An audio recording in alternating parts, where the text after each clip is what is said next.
नमस्कार, मैं हूं मधुलिका और स्वागत है आप सभी का कार्यक्रम ग्रह नक्षत्र और आप में। दर्शकों, रोज सुबह की तरह आज एक बार फिर से अपने कार्यक्रम में हम लेकर हाजिर हुए हैं आपके लिए आपकी समस्याएं और उन्हीं समस्याओं के ज्योतिषीय समाधान। और साथ ही साथ कार्यक्रम में आपको देने वाले हैं ज्योतिष विज्ञान से जुड़ी हुई ढेर सारी रोचक जानकारियां और साथ ही साथ जानेंगे क्या है खास आज के दिन में, यानी कि आपका दैनिक राशिफल, और बताएंगे कुछ खास बातें समृद्धि टिप्स में। दर्शकों, इससे पहले कि हम अपने कार्यक्रम के सिलसिले की शुरुआत करें, आपको याद दिला दूं, अगर आपकी भी कोई समस्या है तो आप पा सकते हैं उसका समाधान हमारे कार्यक्रम के जरिए। अपनी समस्या हमें लिख भेजिए हमारी ईमेल आईडी पर, यानी कि gna@etv.co.in पर, और मेल करते वक्त अपना मोबाइल नंबर लिखना बिल्कुल मत भूलिएगा। तो आइए दर्शकों, कार्यक्रम के सिलसिले की शुरुआत करते हैं और सबसे पहले बात करेंगे आपके दैनिक राशिफल की, जिसे बताने के लिए हमारे साथ स्टूडियो में हमेशा की तरह मौजूद हैं आचार्य राजेश जी। आचार्य जी, आपका बहुत बहुत स्वागत है हमारे कार्यक्रम ग्रह नक्षत्र और आप में। नमस्कार।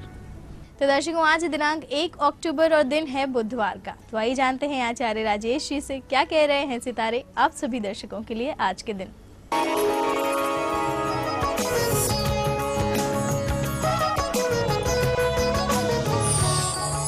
कार्यक्रम को आगे बढ़ाते हुए हम चलते हैं दैनिक राशिफल की ओर और इस राशिफल का शुभारंभ करें प्रातःकाल के पंचांग से। अश्विनी माह शुक्ल पक्ष सप्तमी तिथि बुधवार का आज दिन है। शुभ समय प्रातः 10:30 से दोपहर 12 बजे तक, राहु काल दोपहर 12 बजे से दोपहर 1:30 तक। आज चंद्रमा रहेंगे धनु राशि में। अब देखते हैं दैनिक राशिफल। पहली राशि है मेष। मेष राशि वाले व्यक्तियों का आज ग्रह उत्तम बन रहा है, लेकिन आज धन के संबंध में कोई रिस्क न लें, पैसे उधार न दें और जुए सट्टे शेयर से दूर रहें। लेकिन मेहनत की दृष्टि से देखा जाए तो जहां भी आप मेहनत करेंगे आप सफल होंगे। वृषभ राशि। वृषभ राशि व्यक्तियों के लिए आज स्वास्थ्य का थोड़ा सा ध्यान रखते हुए कार्य करना चाहिए। गले के रोगों से संबंधित यदि रोग उभर रहे हैं तो लापरवाही ना करें। आर्थिक स्थिति में सुधार के संकेत हैं। रुके धन की प्राप्ति से रुके कार्य शुरू होंगे। मिथुन राशि। मिथुन राशि व्यक्तियों का आज दिन अच्छा रहेगा। परिजनों की अवहेलना ना करें। घर परिवार और बाहर के कार्यों में यदि कंपेयर करना है तो घर परिवार के कार्यों को आज महत्व दें। आपके कार्य से परिजन भी प्रसन्न होंगे। परिवार की समस्या का निराकरण आपके माध्यम से ही होगा। कर्क राशि। कर्क राशि व्यक्तियों का पेंडिंग कार्य करने का बहुत अच्छा दिन है। अच्छा समय है, अच्छा सहयोग मिल रहा है, अच्छी बुद्धिमत्ता है और आप जो निर्णय ले रहे हैं यह भी बहुत शुभ है। कुल मिलाकर दिन अच्छा है। सिंह राशि। सिंह राशि वाले व्यक्तियों का आज भाग्योदय होने को है। थोड़ा सा दान करना भी अच्छा होगा। कई बार दिन ऐसा होता है कि जहां दान किया जाता है तो उसका उत्तम फल, पूरा फल प्राप्त होता है, और आज के दिन फल दान करने से ही आपको उत्तम फलों की प्राप्ति होगी, इसका ध्यान रखें। कन्या राशि। कन्या राशि व्यक्तियों पर शुक्र और सूर्य का विशेष प्रभाव है, साथ ही राहु से भी आप दृष्ट हैं। तीनों ग्रहों का विपरीत प्रभाव पड़ने के कारण आप निर्णय लेने की स्थिति में नहीं हैं। आपको ठोस निर्णय करने के लिए मित्रों पर निर्भर रहना होगा। मित्रों के माध्यम से ही अच्छे लाभ की प्राप्ति होगी। तुला राशि। तुला राशि व्यक्तियों का वैसे तो आज दिन अच्छा है, लेकिन रिस्क लेने का दिन नहीं है। योजनाएं बनाने के लिए बहुत अच्छा दिन है। भूमि, भवन, वाहन, स्थायी संपत्ति, यात्रा, इनकी योजनाएं बनाई जा सकती हैं। यात्राएं आपकी सही समय पर पूरी होंगी। आज की योजनाएं सफल होंगी। वृश्चिक राशि। वृश्चिक राशि व्यक्तियों का वैसे तो दिन अच्छा चल रहा है। आर्थिक स्थिति में भी सुधार के संकेत हैं। स्वास्थ्य में भी सुधार के संकेत हैं। मित्रों की मदद से आपके कार्य भी संपन्न हो रहे हैं। मात्र आलस्य का त्याग करना चाहिए। धनु राशि। धनु राशि व्यक्तियों का आज दिन अच्छा रहेगा। तनाव कम होगा, स्वास्थ्य में सुधार होगा, प्रगति अच्छी होगी, अच्छे विचार मन में आएंगे, लेकिन उन पर कार्य पूरा नहीं कर पाएंगे। इसका थोड़ा ध्यान रखें कि जो मन में विचार आए उस पर वैसे ही कार्य करने हैं, ताकि अच्छे से अच्छा लाभ आज के दिन कमाया जा सके। मकर राशि। मकर राशि वाले व्यक्तियों का दिन अच्छा रहेगा। दिन थोड़ा सा खर्चीला है। कुछ यात्राएं भी होंगी, कुछ लोगों से परामर्श भी लेना होगा, तब जाकर कहीं आप सफल होंगे। कुल मिलाकर अकेले जो निर्णय ले रहे हैं यह ठीक नहीं है। कुंभ राशि। कुंभ राशि वाले व्यक्तियों की आर्थिक स्थिति में अच्छा सुधार होगा। परिस्थितियां बेहतर होंगी, मन प्रसन्न रहेगा। मीन राशि। मीन राशि व्यक्तियों की आज दिन भर प्रगति होगी, रुके कार्य संपन्न होंगे। आज आप जो कार्य करना चाहेंगे मित्रों की मदद से ही वह कार्य संपन्न हो जाएगा। शुभ सूचनाओं की भी आज प्राप्ति होगी। तो दर्शकों, ये था आपका दैनिक राशिफल और आइए अब जानते हैं क्या है खास आप सभी के लिए समृद्धि टिप्स में। आज बुधवार का दिन है और काल रात्रि माँ की आज पूजन होगी। काल रात्रि माँ की पूजन करने से कई बार नजर का दोष, पितृदोष, राहु के दोष, काल सर्प दोष, कई दोष समाप्त हो जाते हैं। इसमें सायंकाल घर के बाहर एक दीपक लगाया जाता है, घर के अंदर दीपक लगाया जाता है। उसके माध्यम से ही कई प्रकार के दोष आसानी से समाप्त हो जाते हैं। तो ये थी आपके लिए आज की खास समृद्धि टिप्स। और आचार्य जी, आप हमारे स्टूडियो में आए, आपने दर्शकों को उनका दैनिक राशिफल और समृद्धि टिप्स बताई, उसके लिए आपका बहुत बहुत धन्यवाद। धन्यवाद। तो दर्शकों, आपके दैनिक राशिफल और समृद्धि टिप्स के बाद बारी आ गई है कार्यक्रम में एक छोटा सा ब्रेक लेने की। ब्रेक के उस पार आपको देंगे आपकी समस्याओं के ज्योतिषीय समाधान, लेकिन उसके लिए अभी आपको करना है थोड़ा सा इंतजार। तो बने रहिए हमारे साथ, देखते रहिए कार्यक्रम ग्रह नक्षत्र और आप।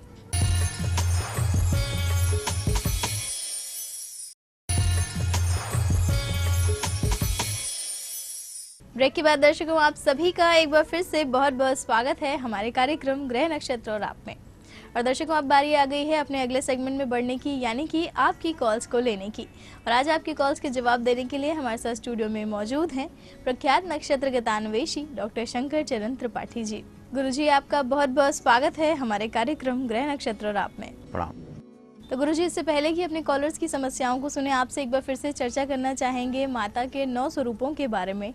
तो आज दिन है 7वां, यानी कि दिन है माँ कालरात्रि का। तो कृपया हमारे दर्शकों को बताएं कि माँ कालरात्रि के स्वरूप की उत्पत्ति कैसे हुई और इसका ज्योतिषीय आधार क्या है। सप्तमम कालरात्रि च। कालरात्रि का उद्बोधन क्यों किया गया? काल आप लोग समझते हैं मृत्यु से, या सोचते हैं काल माने समय से। वास्तव में समय को नियंत्रित करने वाला, who ordains the movement of time, who predestines the movement of time। काल जिसके अधीन है, महाकाल जिसके पैरों के नीचे है, समस्त देवता जिसके समक्ष हाथ जोड़कर खड़े हैं, सबसे भारी ग्रहों में शनि, सबसे विभत्स जिसके समक्ष स्वयं ग्रहाधिपति सूर्य, जो दिन का कारक देवता है, वो भी घुटने टेक देता है महाकालरात्रि के सामने। क्यों? सप्तम भाव है नहीं, मूलाधार, मूल केंद्र बिंदु, उद्भव स्थिति संहार कारणीम, तीनों की त्रयी, सांख्यम त्रयी योगा, त्रयी प्रपन्ना, त्रिपुटी, त्रयी सकाली। और रात्रि का उद्बोधन इसलिए कहा इसमें कि ये निशाम सर्वभूतानाम, जो सब लोगों के लिए रात्रि है, तस्याम जागृति संयमी, लेकिन योगियों के लिए वो दिन है। जब इनको काल रात्रि कहते हैं, यानी काल दिवस, रात्रि का संबोधन रात्रि से नहीं है, दिवस से है।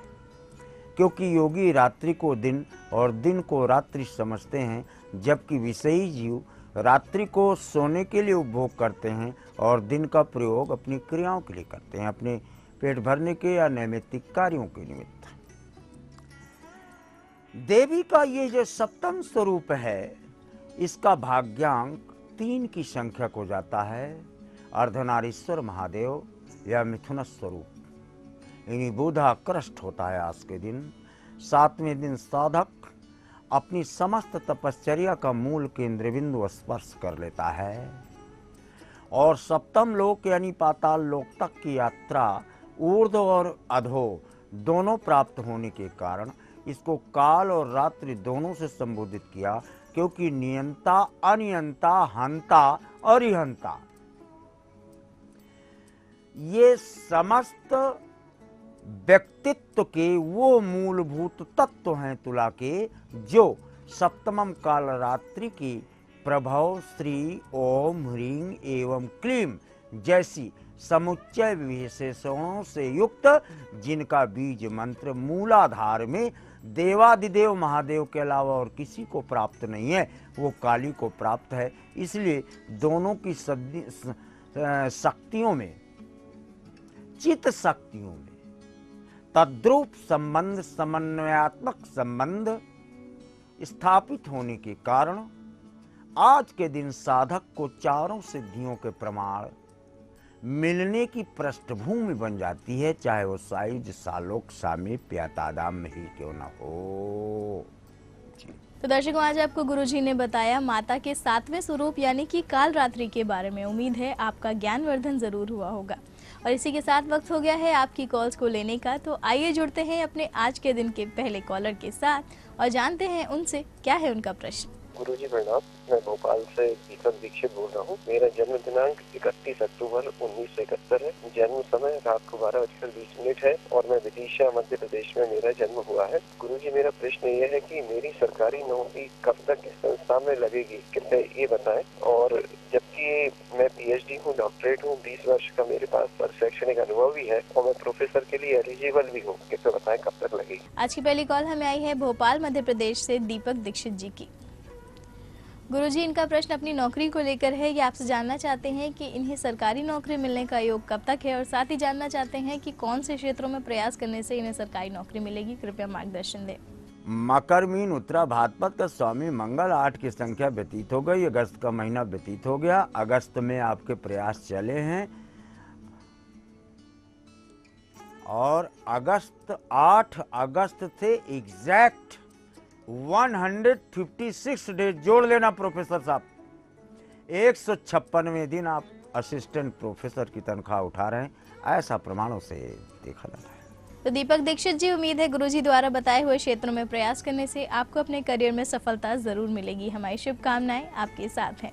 और दर्शकों, आइए हम आगे बढ़ते हैं और जुड़ते हैं अपने अगले कॉलर से और जानते हैं क्या है हमारे अगले कॉलर का प्रश्न। गुरुदेव, सादर प्रणाम। मैं सतीश जैन जयपुर राजस्थान से बोल रहा हूँ। ये जन्म दिनांक 30 जून 1957, समय 2:10 PM है और जन्म स्थान स्वयं मधुपुर राजस्थान है। गुरुदेव, मेरा प्रश्न है कि मैंने दिनांक 6 जुलाई 14 से जिसमें मैं एक नया तीसरे पार्टनर के रूप में ज्वाइन किया है। गुरुदेव, नया बिजनेस मेरे लिए कैसा रहेगा एवं नए पार्टनर कैसे रहेंगे? गुरुदेव, नया बिजनेस सुचारू रूप से चले, इसके लिए उपाय बताने की कृपा दृष्टि रखें। जयपुर राजस्थान से हमें कॉल कर रहे हैं सतीश जैन जी।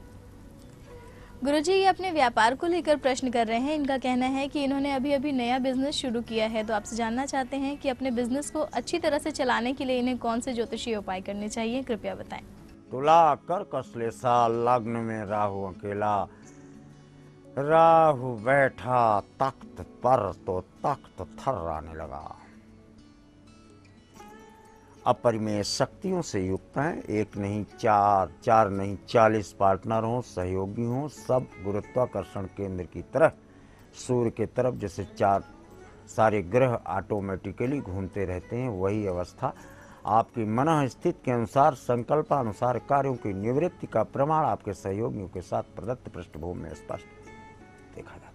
तो सतीश जैन जी, गुरुजी ने आपको जो भी बातें और जो भी उपाय बताए हैं आपने उन्हें ध्यान से सुना होगा। आप उन्हें अपनाइए, आपका व्यापार बहुत अच्छा चले, इसके लिए हमारी शुभकामनाएं। और दर्शकों, हम आगे बढ़ेंगे और जुड़ेंगे अपने अगले कॉलर से, लेकिन यहाँ रुकेंगे एक और छोटे से ब्रेक के लिए। ब्रेक के उस पार भी जारी रहेगा आपकी कॉल्स का सिलसिला। तब तक के लिए कहीं जाइएगा मत, बने रहिए हमारे साथ, देखते रहिए कार्यक्रम ग्रह नक्षत्र और आप।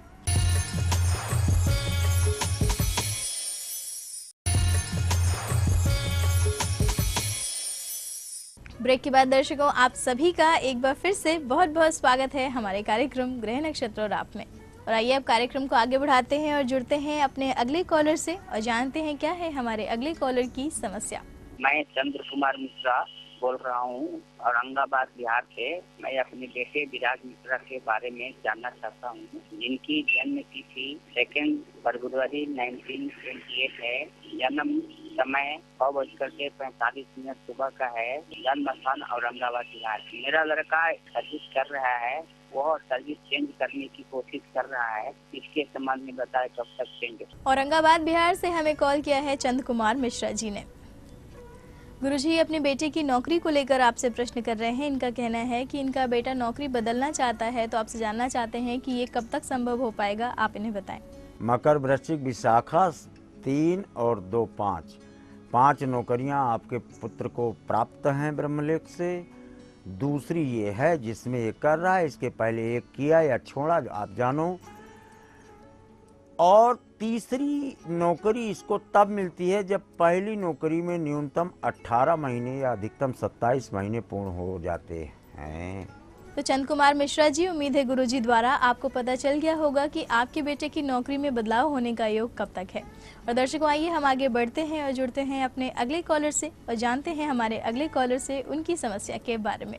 जी प्रणाम, मेरा नाम सुनील शर्मा है और मैं अलीगढ़ उत्तर प्रदेश का रहने वाला हूँ। मेरा जन्म तिथि 30 जून 1963 है और जन्म समय सुबह 5:40 है। मेरा प्रश्न ये है कि मेरे घर में एक संपत्ति का विवाद है और जो कि हाई कोर्ट में चल रहा है, इसका निपटारा कब तक हो पाएगा और ये किसके पक्ष में होगा? धन्यवाद। अलीगढ़ उत्तर प्रदेश से हमें कॉल किया है सुनील शर्मा जी ने। गुरुजी, इनका कहना है कि इनका प्रॉपर्टी से संबंधित मुकदमा चल रहा है, तो आपसे जानना चाहते हैं कि उसका निर्णय कब तक आएगा और साथ ही जानना चाहते हैं कि निर्णय इनके पक्ष में होगा या नहीं, आप इन्हें बताएं। मिथुन, कन्या, चित्रा, जमीन के प्रश्न के लिए जमीन में खड़े होकर बोलेंगे तो वहाँ की नाद से हम जमीन के अंदर के प्रमाण और जमीन के संबंध में होने वाले जो भी वाद और परिवाद हैं उनका चित्रण आ जाता है। लग्न से केवल इतना हम पता लगा पाएंगे कि छठे भाव 1/3 और 1/7, 7, 3 और 10 अक्टूबर के उपरांत आपको सफलता का मार्ग देखा जाता है। तो सुनील शर्मा जी, हम उम्मीद करते हैं गुरुजी द्वारा आपको अपने प्रश्न के संबंध में मार्गदर्शन जरूर मिल गया होगा। और दर्शकों, इसी के साथ हमारे अगले कॉलर हमसे जुड़ चुके हैं, तो आइए जान लेते हैं अपने अगले कॉलर से उनकी समस्या के बारे में। गुरुजी प्रणाम। मेरे लड़की के शादी में बहुत विलम्ब हो रहा है। मेरे लड़की का जन्म है 29 अप्रैल 1982 दिन के 11:05 और हम बहुत परेशान है। शादी होते होते कट जा रही है। कृपया करके इसका कोई ज्योतिषी उपाय बताएं। धनबाद झारखंड से हमें कॉल कर रहे हैं नारायण तिवारी जी। गुरुजी अपने बेटे के विवाह को लेकर आपसे प्रश्न कर रहे हैं। इनका कहना है कि इनके बेटे की शादी में देर हो गई है, तो आपसे जानना चाहते हैं कि इनके बेटे का विवाह कब तक होगा। कर्क, मिथुन, पुनर्वसु, शादी के समय आ चुका है। जुपिटर और सन 13 और 22, 4, 17 नवंबर 2014, 8 फरवरी 2015 इसके मध्य में आप अपना टेंट बुकिंग वगैरह करा लें। इसी में विवाह का क्रमांक देखा जाता है। तो नारायण तिवारी जी, उम्मीद है गुरुजी द्वारा आपको अपने बेटे के विवाह के संबंध में मार्गदर्शन मिल गया होगा। और दर्शकों, नारायण जी की समस्या के समाधान के साथ ही वक्त आ गया है आज के दिन के आखिरी कॉलर के साथ जुड़ने का। तो आइए जानते हैं आज के आखिरी कॉलर से कि क्या है उनकी समस्या। पंडित जी प्रणाम, मैं जिले सिंह सागर बोल रहा हूँ गुड़गांव से। मैं अपने बेटे के बारे में, जिसका नाम अक्षय सागर है, उसका जन्म है 26 अक्टूबर 1983, समय 1 AM 01 AM दिल्ली का जन्म है। मैं जानना चाहता हूँ कि वो ऑस्ट्रेलिया में रहता है। 2008 में यहाँ से गया था पढ़ने के लिए, वहीं शादी की। अभी उसका वीजा कैंसिल हो गया है मेडिकल ग्राउंड पे। क्या वो वहाँ वीजा उसका कंटिन्यू होगा या वापस आ जाएगा इंडिया में? धन्यवाद। आज की आखिरी कॉल हमें आई है गुड़गांव हरियाणा से जिले सिंह जी की।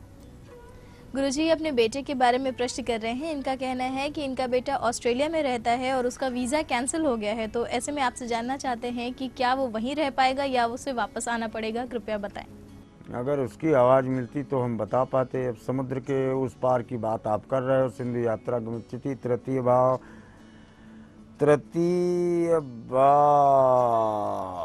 6 और 9 15 और 8 23 और 3, टोटल 26 माह इसको रुकने का प्रमाण मिलता है वहाँ। 2 वर्ष 6 माह, 2 वर्ष 2 दिन ऐसे प्रमाण मिलते हैं। इसके पश्चात ही इनको वापस देश में लौटने का क्रमांक स्पष्ट मिलता तो है, लेकिन 9 महीने या 10 महीने इंडिया में रहने के उपरांत पुनः विदेश जाने का मार्ग प्रदत्त पृष्ठभूमि से अवलोकित है। तो जिले सिंह जी, उम्मीद करते हैं गुरुजी द्वारा आपको अपने बेटे से संबंधित समस्या का मार्गदर्शन मिल गया होगा और उनके जीवन में सब कुछ कुशल मंगल हो, इसके लिए हमारी शुभकामनाएं। और गुरुजी, आप हमारे स्टूडियो में आए, आपने दर्शकों को उनके सवालों के जवाब दिए, इतनी रोचक जानकारियां दी, उसके लिए आपका बहुत बहुत धन्यवाद। प्रणाम। तो दर्शकों, आपकी कॉल्स के बाद वक्त आ गया है अपने कार्यक्रम को यहीं पे समाप्त करने का, लेकिन जाने से पहले आपको याद दिला दूं, अगर आपकी भी कोई समस्या है तो आप पा सकते हैं उसका समाधान हमारे कार्यक्रम के जरिए। अपनी समस्या हमें लिख भेजिए हमारी ईमेल आईडी पर, यानी कि gna@etv.co.in पर, और मेल करते वक्त अपना मोबाइल नंबर लिखना बिल्कुल मत भूलिएगा। तो दर्शकों, इसी के साथ कार्यक्रम में बस इतना ही। कल आपसे फिर मुलाकात करेंगे इसी समय इसी चैनल पर। तब तक के लिए अपनी होस्ट मधुलिका को दीजिए इजाजत। नमस्कार।